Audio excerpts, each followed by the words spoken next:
버리고 그의 길을 가는 것 세상 그 무엇보다 어려운 내려놓음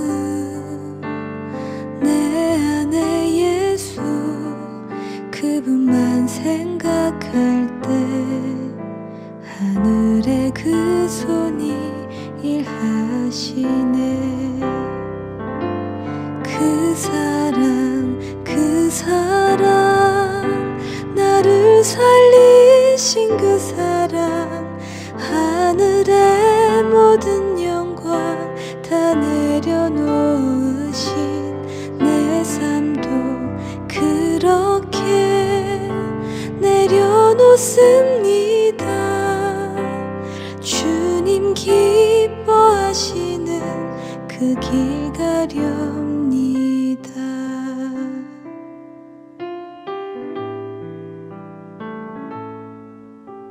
그분의 마음 그분의 시선 그분의 원하심을 내 맘에 두는 것 십자가 그 길 그곳에 나설 때에 주님 나를 통해 일하시네.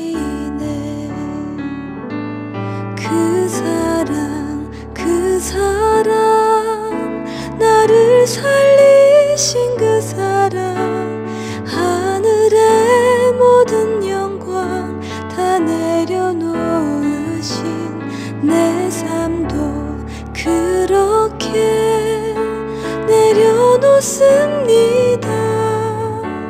주님 기뻐하시는 그 길 가렵니다.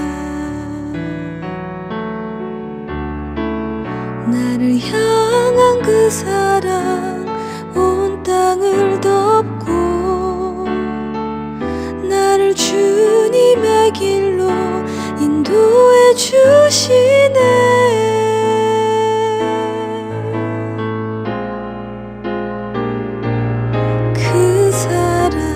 그 사랑 나를 살리신 그 사랑 하늘의 모든 영광 다 내려놓으신 내 삶도 그렇게 내려놓습니다. 주님 기뻐하시는 그 길 가렵니다.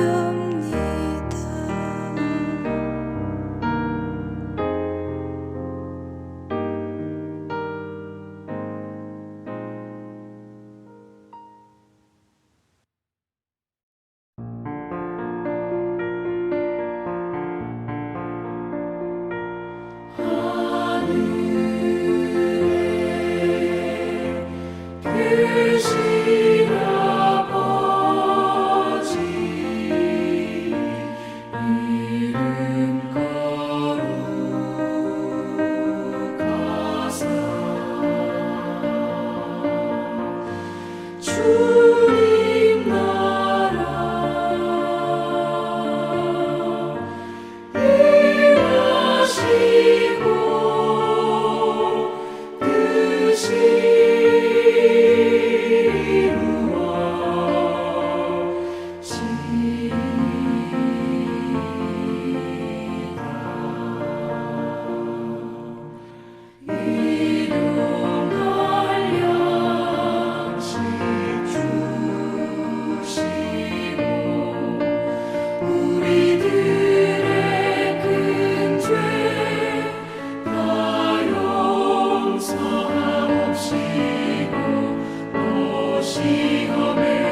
이러므로 내가 하늘과 땅에 있는 각 족속에게 이름을 주신 아버지 앞에 무릎을 꿇고 비노니 그의 영광의 풍성함을 따라 그의 성령으로 말미암아 너희 속사람을 능력으로 강건하게 하시오며 믿음으로 말미암아 그리스도께서 너희 마음에 계시게 하시옵고 너희가 사랑 가운데서 뿌리가 박히고 터가 굳어져서. 성도 여러분, 어느덧 4월의 첫 주간에 접어들었습니다. 어느 시인은 4월을 가장 잔인한 달이다 이렇게 표현을 했는데, 그래서 생각을 해보니 우리나라 역사만 봐도 4.19 혁명이 있었고 4.16 세월호 참사가 있었고 그리고 제주 4.3 사건까지 참 많은 불행한 일들이 있었습니다. 우리 기독교 역사에서도 예수님의 고난과 죽음이 바로 이 시기에 있었습니다. 그러나 그 잔인한 달에 예수님은 생명의 꽃을 피우시며 화려하게 부활하셨음을 또한 잊지 말아야 합니다. 그래서 지난 금요일 말씀 중에 나는 예수다 이 고백을 담대하게 하지 못하면 하나님 앞에 나아갈 수 없다, 여기까지 우리가 말씀을 들었는데, 바라기는 여러분 모두가 이 꽃피는 4월에, 잔인하지만 꽃피는 4월에 생명의 예수가 모두 되시기를 소망합니다. 이러므로 내가 하늘과 땅에 있는 각 족속에게 이름을 주신 아버지 앞에 무릎을 꿇고 비노니, 이러므로, 이런 이유로, 이런 뜻이죠. 이런 이유로, 우리가 지난주에 들었던 말씀을 그래서 잠시 봐야 됩니다. 무슨 이유인지. 12절 말씀을 보면 우리가 그 안에서 그를 믿음으로 말미암아 담대함과 확신을 가지고 하나님께 나아감을 얻느니라. 내가 예수 안에 있다는 사실을 믿음으로 말미암아 나는 하나님의 아들 예수라고 담대하게 고백할 수 있습니다. 이런 이유로 이렇게 된 겁니다. 이런 이유로 내가 모든 사람에게 이름을 주신 아버지께 기도합니다. 무릎을 꿇고 빕니다. 이렇게 된 건데요. 여러분, 예수 안에 있으면 어느 시대 어떤 사람이라도 예수라는 DNA를 가진 사람이라고 했습니다. 그래서 시대를 불문하고 사람을 불문하고 그 모든 사람이 예수입니다. 바울은 지금 그 얘기를 하는 겁니다. 하늘과 땅에 있는 각 족속에게, 그러니까 이미 죽어서 하늘에 있는 사람이든지 아직 땅에 사는 사람이든지 예수 안에 있는 모든 족속에게 이름을 주신 하나님께 무릎을 꿇고 빕니다. 이렇게 한 건데요. 자, 여러분, 그 모든 사람에게 이름을 주셨다는 말씀을 잘 생각해 보십시오. 그 무슨 이름을 주셨다는 겁니까? 지금 여러분이 가진 그 이름을 말하는 게 아니잖아요. 무슨 이름입니까? 예수라는 이름입니다. 예수라는 이름. 그 예수라는 이름을 주신 것이 감사하다는 겁니다. 그러니까 이름이라는 단어가 나오면 우리가 존재라는 단어로 바꾸라고 했죠. 제가 뭐 김진욱 이러면 그 김진욱이라는 존재지 않습니까? 그러니까 존재라고 바꾸면 하늘에 있든 땅에 있든 예수 안에 있는 모든 사람에게 예수라는 존재를 주신 아버지께 무릎을 꿇고 빈다는 뜻이 됩니다. 내가 예수라는 겁니다. 예수라는 존재를 주신 아버지께. 그러니까 내가 예수라는 이 사상은 성경 전체에 녹아있는 사상입니다. 예수님께서 예수라는 이름이 우리에게 어떤 역할을 하는지 설명하신 것도 잘 보십시오. 요한복음 14장 12절에 내가 진실로 진실로 너희에게 이르노니 나를 믿는 자는 내가 하는 일을 그도 할 것이요 또한 그보다 큰 일도 하리니 이는 내가 아버지께로 감이라. 나를 믿는 자는, 그러니까 12절과 똑같은 겁니다. 12절, 우리가 그 안에서 그를 믿음으로 말미암아. 똑같죠? 그러니까 내가 예수 안에 있다는 사실을 믿는 자는 내가 하는 일을 그도 할 것이다. 왜 그렇습니까? 똑같은 예수이기 때문입니다. 또한 그보다 큰 일도 할 것이다. 왜냐하면 나는 아버지께로 올라갈 것이기 때문이다. 이렇게 말씀하셨어요. 그러니까 2000년 전에 오셨던 그 예수님은 사람의 생명을 구하는 기초를 놓으시고 다시 하늘로 올라가신 겁니다. 그 기초를 우리가 2장 20절에서 뭐라고 했어요? 모퉁이 돌이다 이렇게 표현했잖아요. 모퉁이 돌. 그 기초가 된 돌을 중심으로 제각각 다른 돌들, 그러니까 우리들이 모여서 연결되어서 이런 표현을 하면서 예수라는 완전체가 되어야 한다 이렇게 얘기했죠. 그래서 예수님은 머리가 되시고 우리는 몸이 되는 겁니다. 나는 단지 기초가 되는 모퉁이 돌을 놓고 올라가지만 너희들은 모여서 예수의 몸을 완성할 것이다. 그래서 더 큰 일을 할 것이다. 이렇게 말씀하신 겁니다. 그 다음 구절까지 보십시오. 너희가 내 이름으로 무엇을 구하든지 내가 행하리니 이는 아버지로 하여금 아들로 말미암아 영광을 받으시게 하려 함이라. 자, 빨간 글씨를 잘 보세요. 내 이름으로 무엇을 구하든지 내가 행할 것이다. 이 땅에 사는 우리가 예수의 이름으로 무엇을 구하면 지금 하늘로 올라가시는 예수께서 그 모든 걸 행해 주시겠다 이렇게 말씀하신 겁니다. 그러니까 이름을 존재로 바꾸면 예수가 무엇을 구하면 예수가 행한다 이런 뜻이 됩니다. 예수께서 교회의 머리가 되시고 교회는 그의 몸이라고 했으니 예수라는 존재는 하늘로 올라가신 예수와 이 땅의 예수가 하나 될 때 완전체가 된다는 뜻입니다. 그 완전체를 이룬 예수라는 그 아들로 인해서 하나님께서 영광을 받으신다 이런 뜻이 되는 거죠.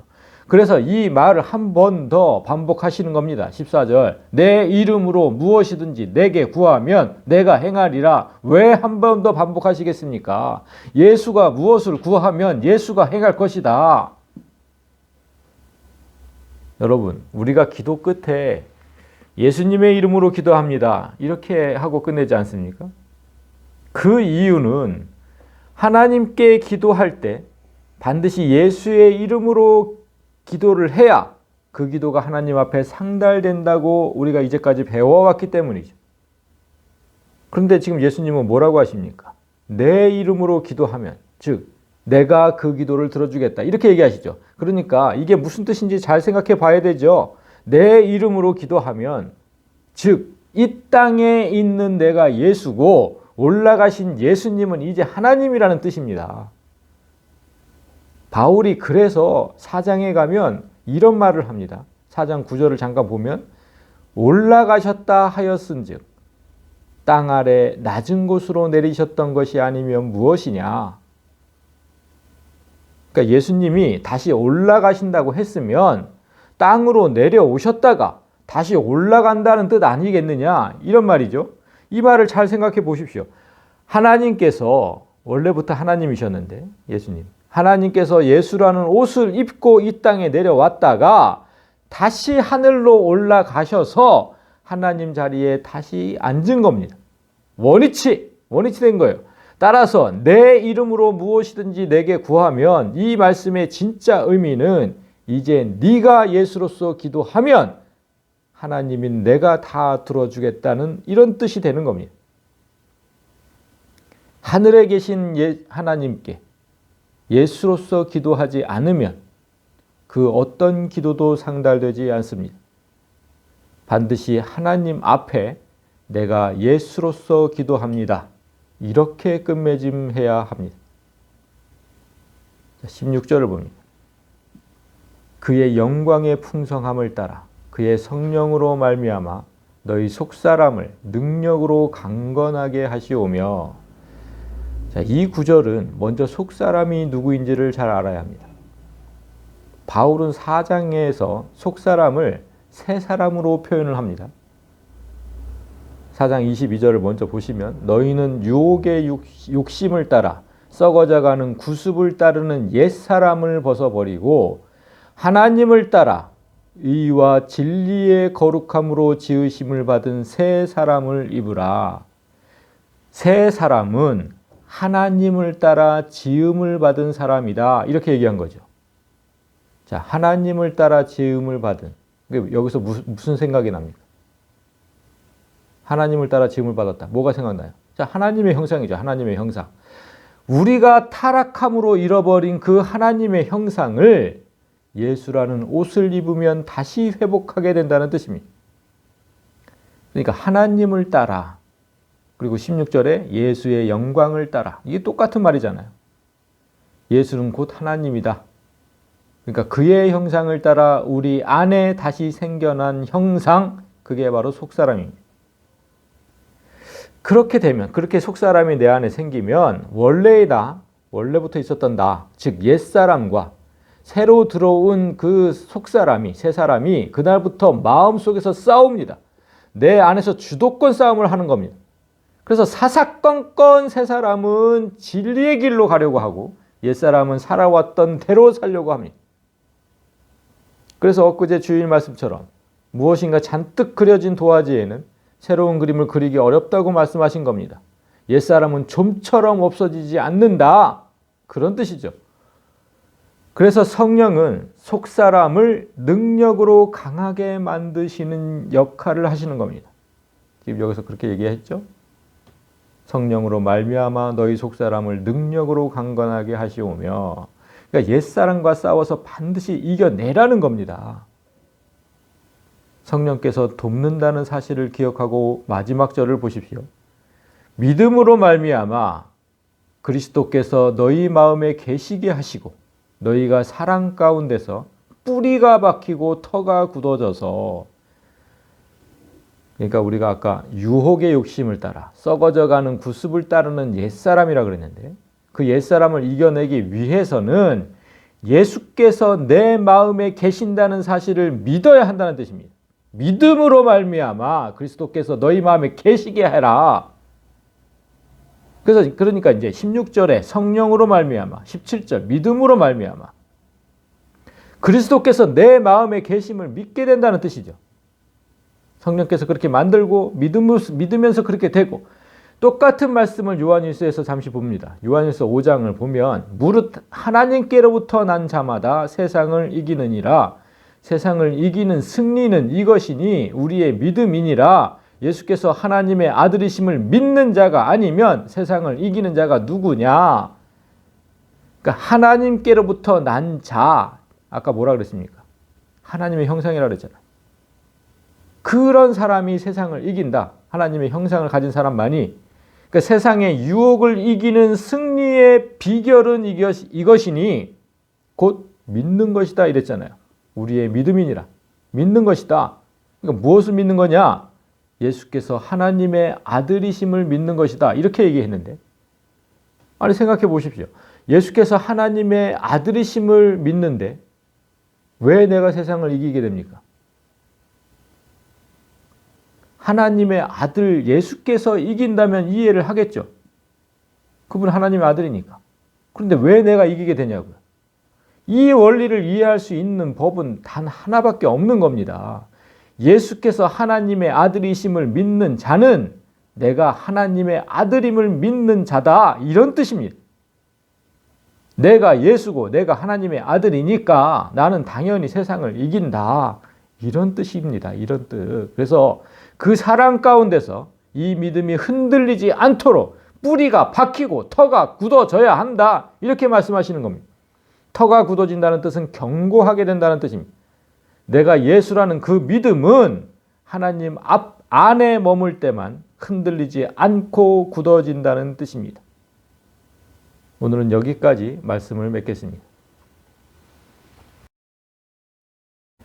성도 여러분, 오늘 하나님께서 여러분에게 예수라는 이름을 주셨습니다. 여러분이 좋든 싫든 여러분이 예수를 그리스도라고 받아들이는 그 순간에 여러분은 예수라는 이름을 이미 받은 겁니다. 따라서 이제는 그만 두려워하고 믿음으로 예수의 삶을 사는데 역점을 두셔야 합니다. 어제 주일 말씀을 한 번 더 듣고 묵상하셨다면 여러분 마음속에 새겨진 그 잘못된 사상 때문에 하나님께는 얼마나 일꾼이 없는지 그 사실도 깨달으셨을 겁니다. 그래서 우리가 일꾼이 못된 겁니다. 이제까지. 예수께서 여호와의 손이 되었다. 우리가 2주 전에 들었죠. 여호와의 손이 되었다. 즉 하나님의 일꾼으로 이 땅에 보내심을 받은 첫 사도가 되신 겁니다. 그리고 12제자가 그 바통을 이어받은 것이고 이제 우리가 넘겨받을 차례입니다. 여러분 모두가 말씀을 깊이 묵상하고 되새기면서 제자의 수준을 넘어 사도의 삶을 살아가시기를 주님의 이름으로 간절히 소망합니다.